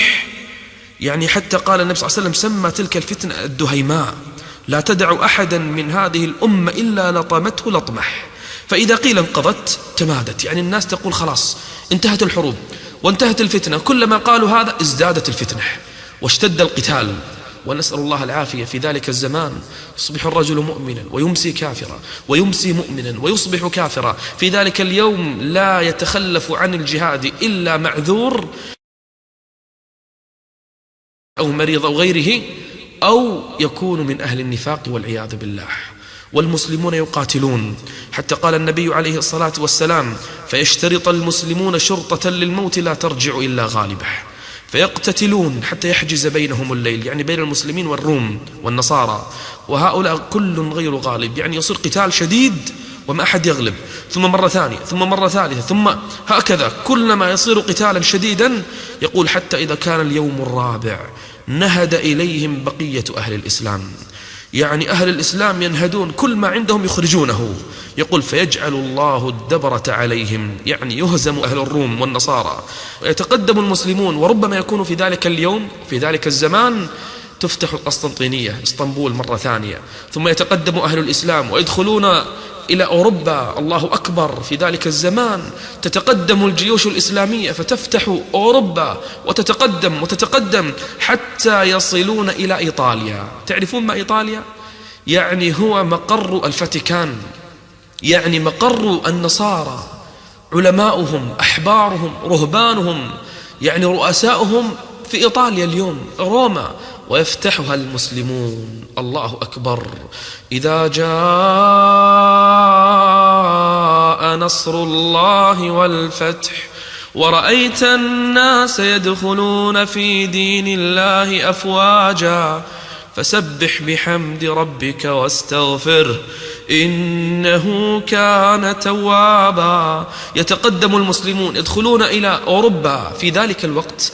ربما الشيطان الآن يخاف أن أوروبا كلها تفتح والناس يدخلون في دين الله، يصرخ فيهم أن المسيح الدجال قد خلفكم في أهليكم. تخيلوا المنظر. المقاتلون خرجوا للجهاد في سبيل الله، تركوا من؟ تركوا نساءهم، تركوا أطفالهم، تركوا أهاليهم، والضعفاء والمساكين هم الذين بقوا في بلادهم.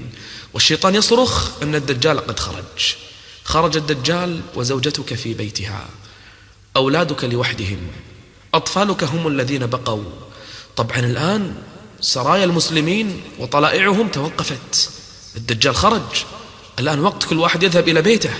هذه أعظم فتنة على وجه الأرض الآن خرجت. الآن هذه الفتنة التي أخبر بها النبي من سمع بها فلينأ عنها يهرب. الآن الواحد خايف على أهله وعلى أولاده وعلى بيته، فيرسل المسلمون طليعة تتأكد من الخبر، هل صحيح أن الدجال خرج أو لم يخرج؟ فيبعثون 10 فوارس طليعة، يعني يتأكدون من الخبر. يقول عليه الصلاة والسلام إني لأعرف أسماءهم وأسماء آبائهم وألوان خيولهم، هم خير فوارس على ظهر الأرض يومئذ. الله أكبر. هم خير الناس في ذلك الزمان. يسرعون. الشيطان ذكر هذا ليوقف الجهاد ويوقف الفتوحات، ولكن لما يرجع المسلمون إلى الشام ويتأكدون من الخبر فإذا بالدجال يخرج في ذلك الزمان، يخرج من غضبة يغضب الدجال. كيف تفتح البلاد وكيف يقبل الناس على الدين وكيف ينتشر الجهاد في سبيل الله، فيغضب الدجال غضبة فيخرج والعياذ بالله أعظم فتنة على وجه الأرض. إنه الدجال. نسأل الله أن يعيذنا وإياكم منه. من الذي سيثبت؟ يثبت الله الذين آمنوا بالقول الثابت في الحياة الدنيا وفي الآخرة، ويضل الله الظالمين ويفعل الله ما يشاء. إنه من ابن آدم يدعي أولا النبوة، ثم تظهر على يديه كرامات، ثم ينتشر صيته في الأرض، ثم يدعي أنه هو الرب والعياذ بالله. رجل قصير أفحج متباعد الفخذين، جعد كثير الشعر، أعور، رجل أعور، وإن ربكم ليس بأعور، لا ولد له ولا ذرية له جسم، رجل جسيم أجل الجبهة أي واسع الجبهة، عريض النحر. يخرج من بلدة تسمى أصبهان، يخرج معه 70,000 من اليهود. يقول النبي عليه الصلاة والسلام إنه نحو المشرق، وأخبر أنه رآه في جزيرة من الجزر في بحر من البحار. قال النبي أولا إنه من قبل اليمن، ثم قال لا إنه من قبل الشام، ثم قال لا، ثم قال ألا إنه نحو المشرق، ألا إنه في بحر العراق. وأنا أسألك وفكر، أين يقع بحر العراق؟ العراق والمقصود به مشرق المدينة، وأي بحر يكون في مشرق المدينة؟ لا يخرج الدجال. تعرف متى يخرج الدجال؟ يخرج الدجال والناس في ذهول عن ذكره. الناس ليسوا يعني في خبر الدجال ولا يتذاكرون الدجال، ونسوا قضية الدجال وفتنة الدجال حتى يترك ذكره على المنابر. نسأل الله العافية. وذلك في الفتنة التي ذكرناها، فتنة الدهيماء، والناس في فسطاطين، فسطاط إيمان وفسطاط نفاق، والجهاد قائم والناس يقاتلون في سبيل الله. يقول النبي في ذلك اليوم فانتظروا الدجال من يومه أو من غده. نسأل الله أن يعافينا وإياكم. تظنون الدجال القضية سهلة؟ النبي صلى الله عليه وسلم يقول للصحابة، قال من سمع به فلينأ عنه، ليهرب من الدجال. ولا يواجهه يزعم أنه قوي الإيمان وأن عنده علم وأن يعرف أن هذه فتنة لن يستطيع عليه. لا يا عبد الله، إن سمعت به في بلد خذ أهلك وخذ أولادك، اهرب إلى أي بلد تريد واهرب من الدجال. والمصيبة الكبرى أنه يسير في الأرض كلها ب40 يوما، يوم كسنة ويوم كشهر ويوم كأسبوع، وسائر أيامه كأيامكم، ولا يدع أرضا في الأرض إلا وطئها إلا مكة والمدينة. وقيل وجاء في الحديث المسجد الأقصى ومسجد الطور لا يستطيع أن يدخلها. يسير في الأرض معه فتن لا يعلم بها إلا الله عز وجل. من خوف الناس في ذلك الزمان وخوف أهل الإيمان يفرون من الدجال إلى الجبال. اهرب يا عبد الله إلى الجبال وادخل في شعابها، خذ أهلك. الناس في ذلك الزمان الرجل يربط أهله، امرأته، زوجته، يربط نساءه في سارية في بيته، يخاف أن يتبع أهله الدجال. نسأل الله أن يعافينا وإياكم. تقول يعني أم شريك تقول يا رسول الله فأين العرب يومئذ؟ يعني أين المقاتلون؟ أين المجاهدون؟ أين أهل الإيمان؟ يقول النبي عليه الصلاة والسلام هم يومئذ قليل، هم يومئذ قليل. نسأل الله أن يعافينا وإياكم. نسأل الله لا يفتننا فتنة الدجال. يقول النبي من سمع به في أرض فلينأ عنه. طيب لو لا قدر الله واجهني الدجال، لو رأيته، لو جاء إلي وإذا بي أجده أمامي، ماذا أصنع؟ ماذا أفعل؟ أثبت يا عبد الله، الدجال خارج فيكم. اسمع للحديث، الدجال خارج فيكم. طبعا أول ما يظهر أمره خل بين الشام والعراق، في طريق بين الشام والعراق ينتشر صيته، وربما تسمع في الأخبار وتتناقل الصحف، وربما تنتشر الأخبار بين الناس الدجال خرج، الدجال خرج. طيب لو واجهته ماذا أصنع؟ ماذا أفعل؟ قال عليه الصلاة والسلام فعاث يمينا وعاث شمالا يا عباد الله فاثبتوا. اثبت على الإيمان. الله عز وجل تعرف صفاته يا عبد الله. والدجال أعور، علم أولادك من الآن، أخبرهم صفات الدجال وأخبرهم أنه سوف يظهر وليست هناك فتنة في الأرض كفتنته.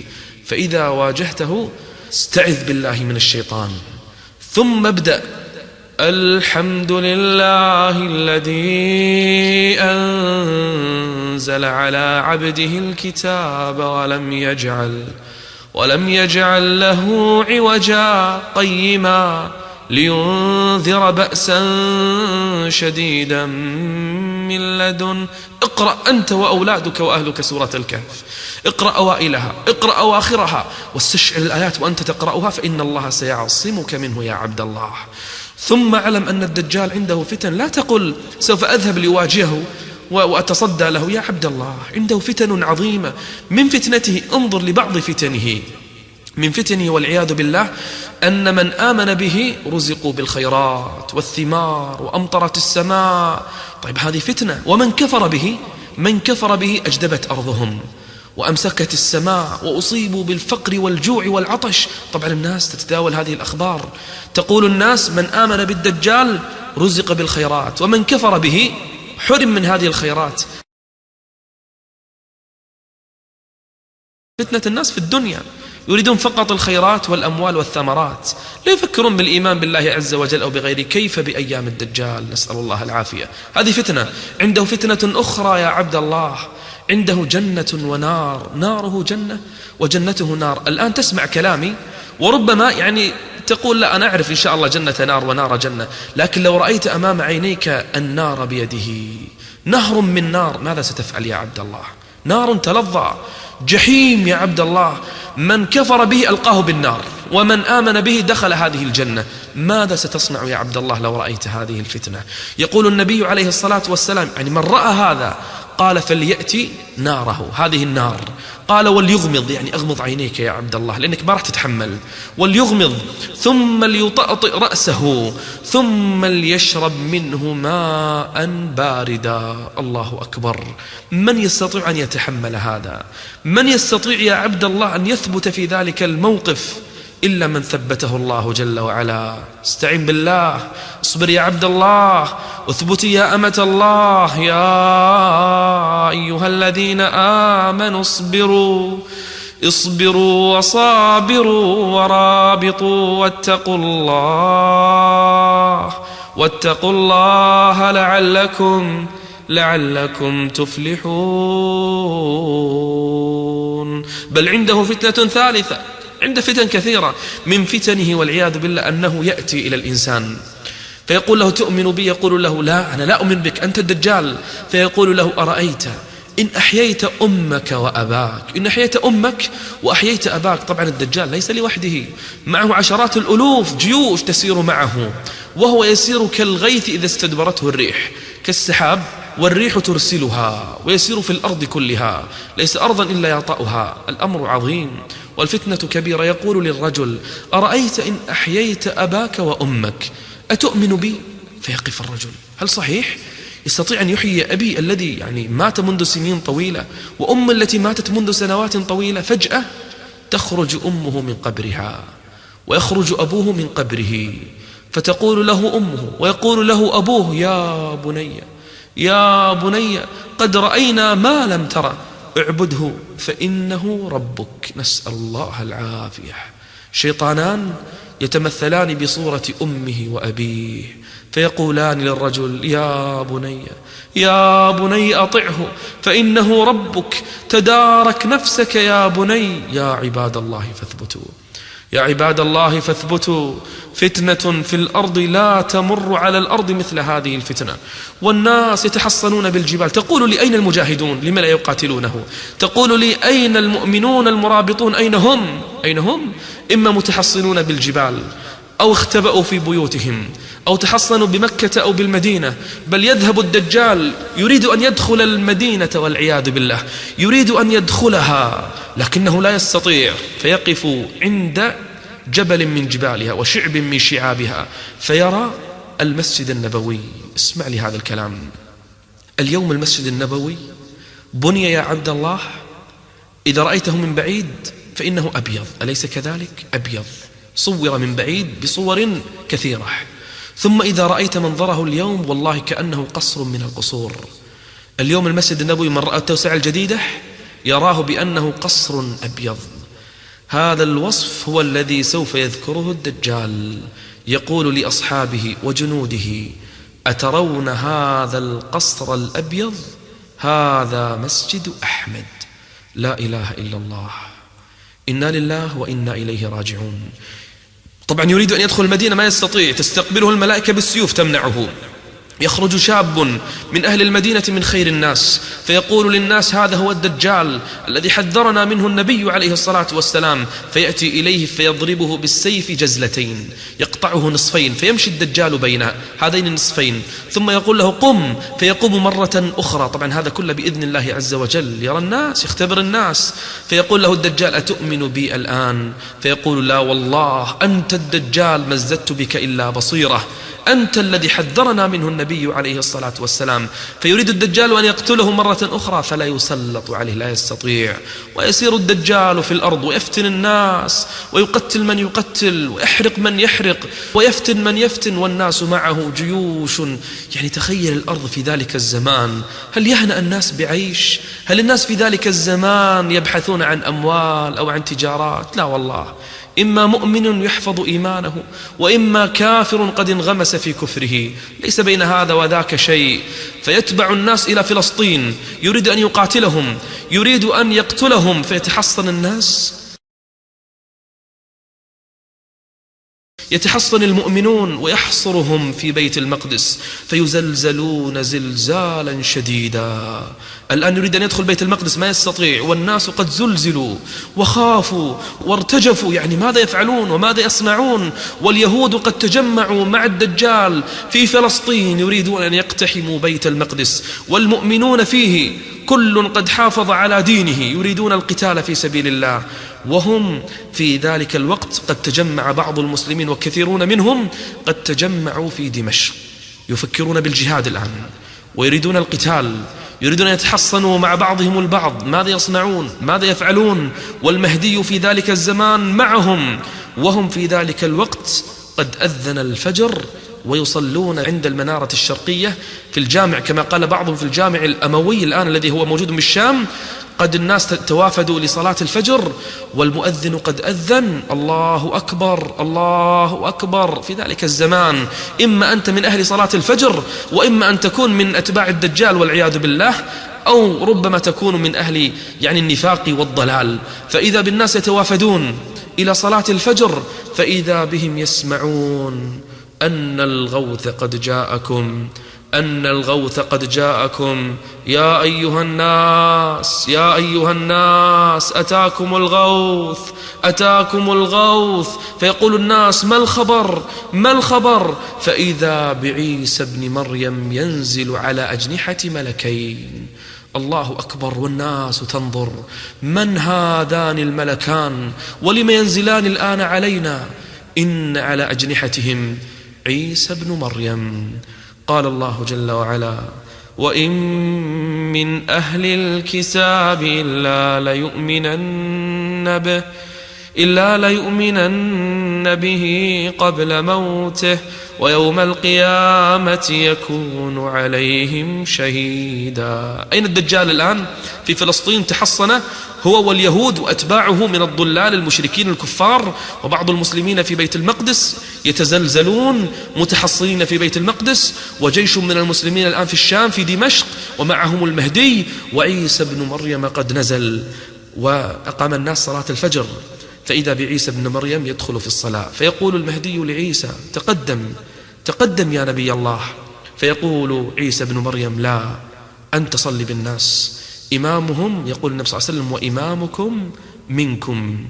ينزل عيسى بن مريم رجل إذا طأطأ رأسه قطر، وإذا رفعه تحدر منه جمان كاللؤلؤ يقول النبي عليه الصلاة والسلام إني لأرجو أن يطال بي في العمر.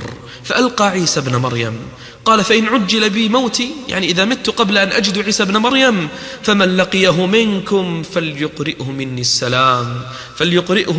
مني السلام. الله أكبر، من هذا؟ إنه عيسى بن مريم يا عباد الله. الناس الآن كلهم فرحون، كلهم مستبشرون بعد الخوف الذي أصابهم، بعد الرعب الذي نزل، بعد الفتنة العظيمة التي جاءتهم من الدجال. طبعا كل 40 يوم هذه الفتنة، والمهدي لا يمكث في الأرض إلا 7 سنين أو 8، وكذلك عيسى بن مريم كلها سنوات قليلة معدودة. وبعد أن يصلي المؤمنون الفجر ماذا يصنع عيسى بن مريم؟ يقوم عيسى بن مريم في الناس فيأخذ حربته، أي يبدأ القتال في سبيل الله. من يقودهم؟ إنه نبي الله، إنه عيسى بن مريم روح الله وكلمته. فإذا به يبدأ القتال. عيسى بن مريم لا يحل لكافر يراه إلا ويموت، يذوب كما يذوب الملح في الماء. لا يحل لرجل كافر يجد نفسه إلا ويموت، إنه نبي الله. فيخرج المؤمنون يكبرون، ويبدأ الجهاد في سبيل الله، ويبدأ القتال. فيذهب عيسى بن مريم إلى فلسطين، وإذا بالدجال يسمع بالأمر، وإذا باليهود يريدون القتال، لكنهم لما يسمعون أن عيسى بن مريم مع المؤمنين يختبئون خلف الأحجار ويختبئون خلف الأشجار، ويبدأ المسلمون يقتلون فيهم حتى يقول الحجر والشجر يا مسلم يا مسلم يا عبد الله، هذا يهودي ورائي فتعال فاقتله. الله أكبر. في سبيل الله إنه القتال. وفي النهاية يرى عيسى بن مريم الدجال من بعيد، فيبدأ الدجال بالذوبان، يهرب يريد الخلاص ويبدأ يذوب، لكن يسلط الله عز وجل عيسى على الدجال فيضربه ضربة برمحه فيقتله بها. الله أكبر الله أكبر. قل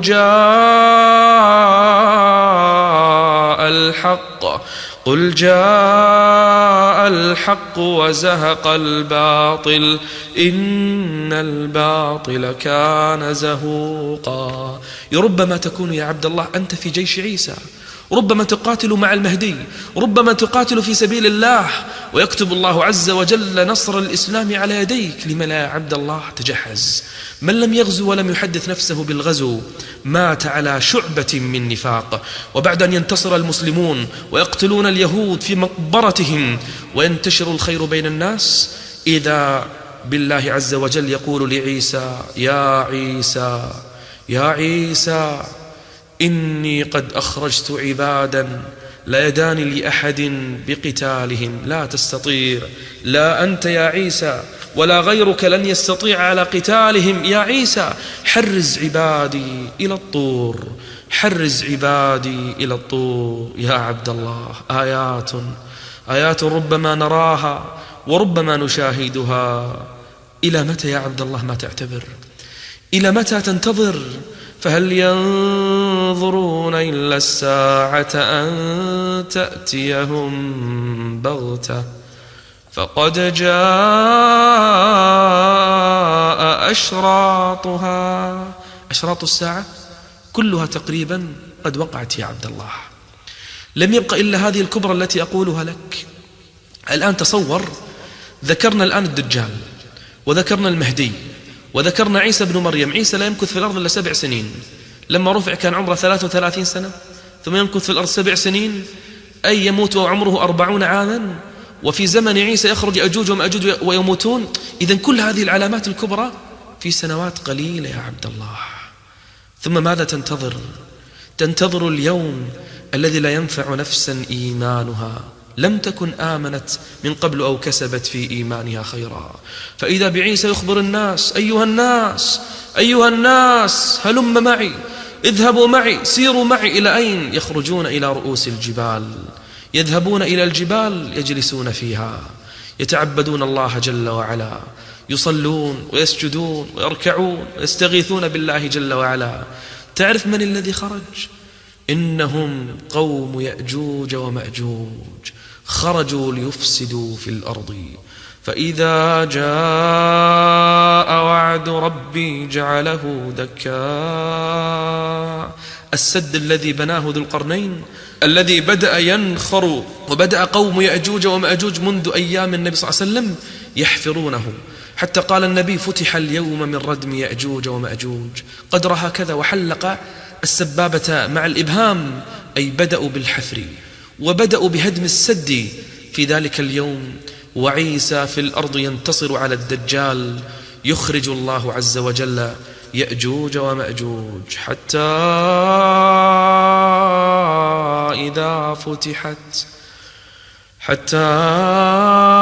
إذا فتحت يأجوج ومأجوج وهم من كل حدب ينسلون، واقترب الوعد الحق فإذا هي شاخصة أبصار الذين كفروا يا ويلنا قد كنا ظالمين. يخرج يأجوج ومأجوج في الأرض فلا يدعون فيها أخضرا ولا يابسا ولا إنسانا ولا حيا إلا سفكوا دمه وقتلوا من قتلوا وأكلوا ما أكلوا، حتى يأتون على بحيرة كاملة فيشربونها، فيأتي آخرهم لا يرى في البحيرة شيئا. أين المؤمنون؟ يستغيثون الله عز وجل. على رؤوس الجبال تخيلوا الرجال والنساء والأطفال كلهم قد تجمعوا على رؤوس الجبال، وعيسى بن مريم معهم يدعون الله جل وعلا ويستغيثون ربهم جل وعلا، ولا يعرفون ما الذي يحصل في الأرض. يأجوج ومأجوج مفسدون في الأرض لا يدعون شيئا إلا أفسدوه، ويفسدون في الأرض ويخربون ما يخربون. ثم يظن يأجوج ومأجوج أنهم قد قضوا على أهل الأرض جميعا، فيقولون بقي الآن أهل السماء، فيرمون سهامهم ونشابهم إلى السماء، فترجع السهام عليهم قد ملئت دما، فيقولون شوف انظروا كيف يفتنهم الرب جل وعلا، يقولون قضينا على أهل الأرض ولم يبق إلا أهل السماء. ثم يبتليهم الرب جل وعلا بدود يسمى النغف. النغف دود يرسله الله عز وجل عليهم فيقتلهم جميعا فرسا صرعى كنفس واحدة. كل يأجوج وماجوج يموتون كموت رجل واحد. بأي جندي لم يرسل الله عز وجل عليهم جيشا ولا ملائكة ولا جنودا من السماء، بل يرسل عليهم دودا وما يعلم جنود ربك إلا هو. فإذا بهم يموتون. الآن عيسى بن مريم ما يدري ما الذي حصل وما يدري ما الذي جرى، فيقول للناس من ينزل فيأتينا بالخبر، فيخرج رجل من خير الناس يومئذ فينزل من الجبال ويأتي إلى الأرض فيرى الجثث متناثرة ويرى الجيف ويرى نتنهم قد زهمهم وقد أنتنت الأرض بجيف يأجوج ومأجوج. فيرجع مرة أخرى فيبشر عيسى بن مريم ويبشر المؤمنين، فينزل المؤمنون مرة أخرى وتضع الحرب أوزارها، وينزل المؤمنون مرة أخرى إلى الأرض فيرون الجثث ويحمدون الله جل وعلا. ثم يدعو عيسى بن مريم ربه، يا رب خلصنا من هذه الجيف، من هذه الجثث، من هذا النتن، من هذه الرائحة.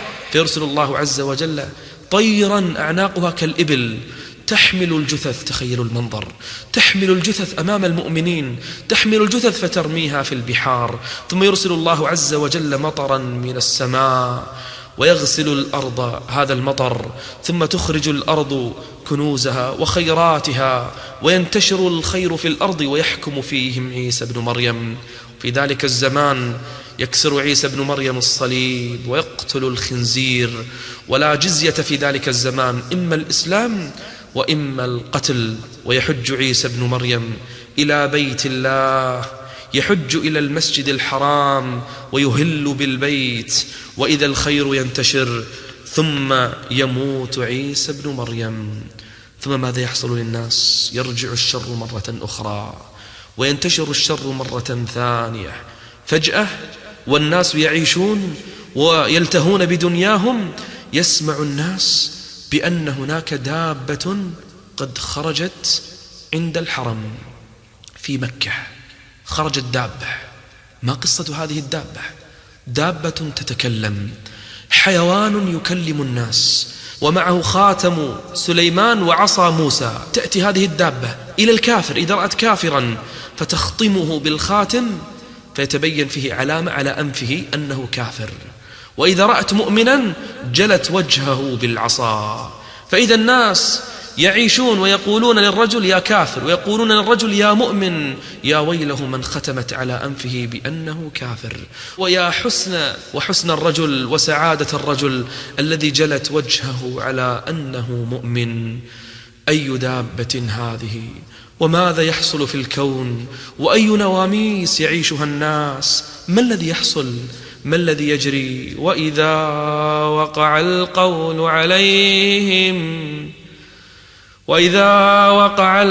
عليهم أخرجنا لهم دابة من الأرض تكلمهم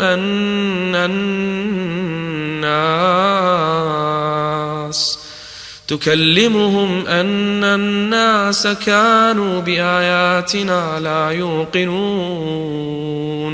الدابة تتكلم، تقول للناس أنهم بآيات الله لا يوقنون، فتختم على هذا وتجلو وجه هذا، حتى يقولون من سرعتها أنها تجوب الأرض بلمح البصر. نسأل الله أن يعافينا وإياكم.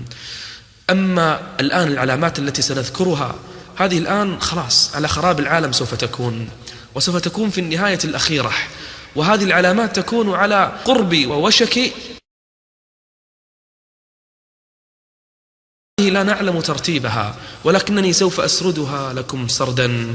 فجأة الناس ينظرون في السماء، ما الذي يحدث؟ ما الذي يجري؟ حيوان يتكلم، بل الجماد يتكلم في آخر الزمان. ما الذي يحصل بين الناس؟ العلم ارتفع، المصحف قد ارتفع، بل أكثر من هذا وذاك. يا عباد الله، يأتي على الناس زمان الكعبة تهدم حجرا حجرا، بل هذا المسجد النبوي الذي ترونه اليوم يعج بالمصلين بالمعتكفين، يأتي عليه زمان لا يدخل فيه إلا الكلاب والسباع، حتى يمر الرجل فيقول قد كان في هذه حاضر من المسلمين، ما الذي يحدث في الأرض؟ ما الذي يجري؟ يا عبد الله تدارك الأمر، يا عبد الله أسرع، إن لم تحج فحج، إن لم تعتمر فاعتمر، إن لم تزر المسجد الحرام فزره يا عبد الله، إن لم تحفظ شيء من القرآن فاعتكف على القرآن واقرأ القرآن. لا تكن كما قال الله عز وجل فيهم اقترب للناس حسابهم وهم في غفلة معرضون. الكعبة ستهدم وكنزها سيخرج والمدينة ستهجر والمسجد النبوي يأتي عليه زمان لا يصلي فيه أحد، ويخرج على الناس في السماء دخان فيه عذاب شديد. فارتقب يوم تأتي السماء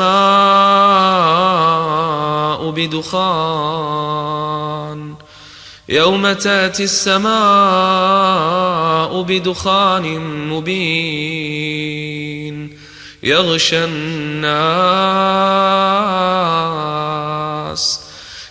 الناس هذا عذاب أليم. إذا رأى الناس هذا الدخان تعرف ماذا يقولون؟ كل الناس راح تؤمن، لكن هل ينفع الإيمان في ذلك اليوم؟ ربنا اكشف عنا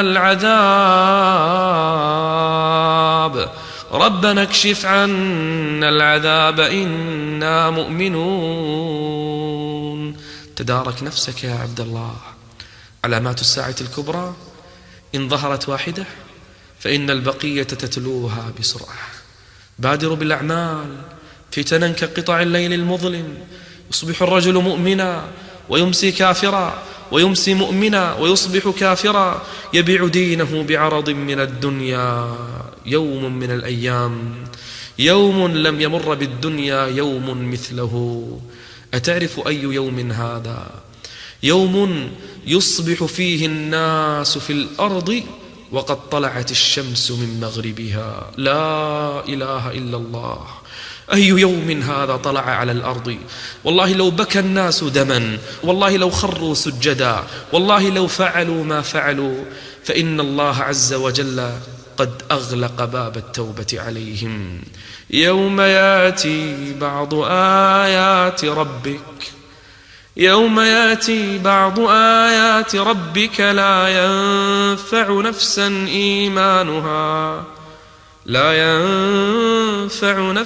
إيمانها لم تكن آمنت من قبل أو كسبت في إيمانها خيرا. إذا رأى الناس هذا المنظر، ربما تكون الدابة في نفس اليوم، يعني ربما تكون الدابة أو طلوع الشمس أو هذه الأمور في نفس اليوم، في يوم واحد ربما يقع هذا كله. يقول النبي عليه الصلاة والسلام فإذا رآها الناس، أي رأوا الشمس طلعت من مغربها، طبعا الحياة مستمرة لا زالت، يقول آمن الناس جميعا، لكن هل ينفع نفسا إيمانها؟ والله لو بكى الزنا، ولو تاب أهل المخدرات، ولو دمعت أعين أهل الربا، ولو سجد تاركو الصلاة، فإن الله لا يقبل توبة أحد منهم.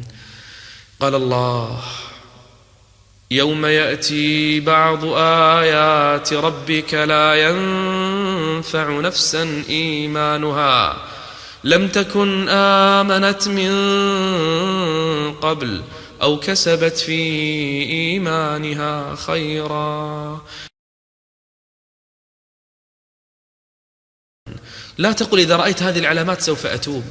أقول لك علامات الساعة الكبرى والله لن يثبت فيها إلا الصادقون، إلا المؤمنون حقا، إلا الذين دخل الإيمان في قلوبهم، إلا الذين خالط الإيمان نفوسهم، إلا الذين قرأوا القرآن وحفظوا السنة. يا عبد الله من الآن استعد، سوف يكون في آخر الزمان تسمع بخسوفات. نعم خسوفات كثيرة وقعت في الأرض، لكن في آخر الزمان سوف تقع 3 خسوفات عظيمة، منها خسف بالمغرب، وخسف بالمشرق وخسف بجزيرة العرب. ما الذي يحدث؟ نواميس الكون تختل. ما الذي يجري؟ القوانين بدأت تختل يا عبد الله. ما الذي يحدث؟ الأرض تتبدل، الشمس تخرج من مغربها، الحيوانات تتكلم، الجماد ينطق، الدخان يخرج في السماء، الأرض تنخسف، الزلازل تكثر، الكعبة هدمت، المصاحف رفعت، الأرض لا يقع فيها، لا يوجد فيها حتى من يقول الله الله. المؤمنون قبضت أرواحهم، تخرج ريح من اليمن تقبض أرواح المؤمنين. لم يبق في الأرض إلا شرار الناس. يا ويل يا ويل من لم تقبض روحه. إذن بقي مع شرار الناس، إذن بقي مع الذين سوف تقوم الساعة عليهم، بقي مع الشرار الذين لا يقبل الله منهم صرفا ولا عدلا. يا عبد الله تجهز من الآن، يا أخي الحبيب أدرك نفسك من الآن. احرص على التوبة، احرص على القرآن، أكثر من الأذكار، استغث بالله، علم أولادك، علم أهلك، ذكرهم بما ذكرتك به الآن. أخبرهم أن الساعة قد اقتربت، أخبرهم أن القيامة قد أوشكت. أزفت الآزفة ليس لها من دون الله كاشفة.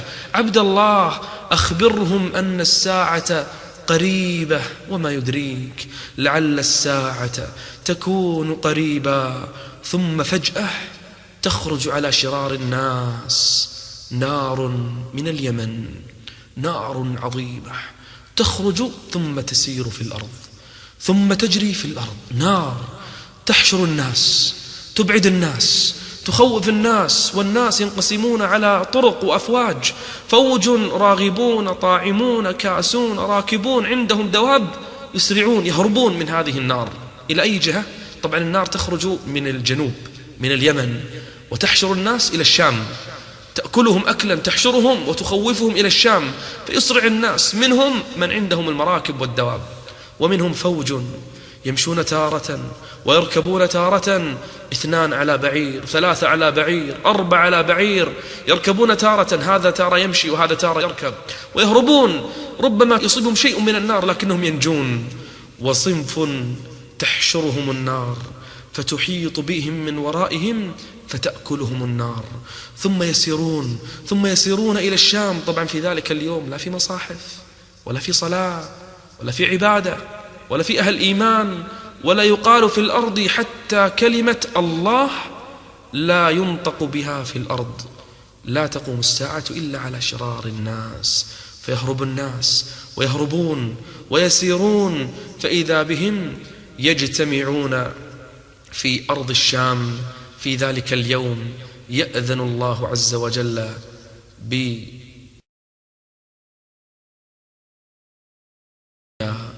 وبنهاية التاريخ، بأن يقف الزمن وبأن ينتهي كل شيء. كل من عليها فان، ويبقى وجه ربك ذو الجلال والإكرام. يا ويل من كان مع شرار الناس وشرار القوم، فتقوم الساعة على رأسه عبد الله. يقول عليه الصلاة والسلام: كيف أنعم ونافخ الصور قد التقم القرن، يعني مستعد متى يؤذن له فينفخ في الصور. يقول: كيف أنعم بعيش، وكيف يهنأ لي بال، وكيف يقر لي قرار. ونافخ الصور الآن مستعد لأن ينفخ في الصور. عبد الله، هذه ذكرى وهذه موعظة. أنا أجزم بأن الساعة قريبة، وأنا أعلم أن الساعة قد اقتربت، فالقمر قد انشق، وأكثر العلامات الصغرى قد وقعت، وربما بعض العلامات الصغرى لن يقع الآن إلا مع العلامات الكبرى. ونحن الآن نستعد لنهاية التاريخ ولزوال هذا العالم. لا تجلس وتقول لي إذن الآن أنتظر قيام الساعة ولن أفعل شيئا، بل اجتهد. بل كما علم النبي عليه الصلاة والسلام أصحابه، قال: إذا كان بيد أحدكم فسيلة وسمع نافخ الصور ينفخ فليغرسها، أي ليفعل العمل الصالح. وبادروا بالأعمال. قل للذين لا يؤمنون اعملوا على مكانتكم إن عاملون. اعمل يا عبد الله، ولا تقل انتظر قيام الساعة. اعمل بطلب العلم، بالدعوة إلى الله، بالصلاة، بالعبادات. استعد يا عبد الله لقيام الساعة بالعمل الصالح، بطلب العلم، بنشر الخير. بل اعلم أنه من سن سنة حسنة فله أجرها وأجر من عمل بها إلى يوم القيامة. لا تقل إذن بعد هذه المحاضرة ماذا نفعل وماذا نصنع، لما نعمل ولما نتكسب ولما نجتهد ولما نطلب العلم ولما ندرس ولما نفعل. أقول لك يا عبد الله بادر بالعمل، حتى ولو كانت الساعة ستقوم الآن. اعمل يا عبد الله واجتهد وتب إلى الله جل وعلا.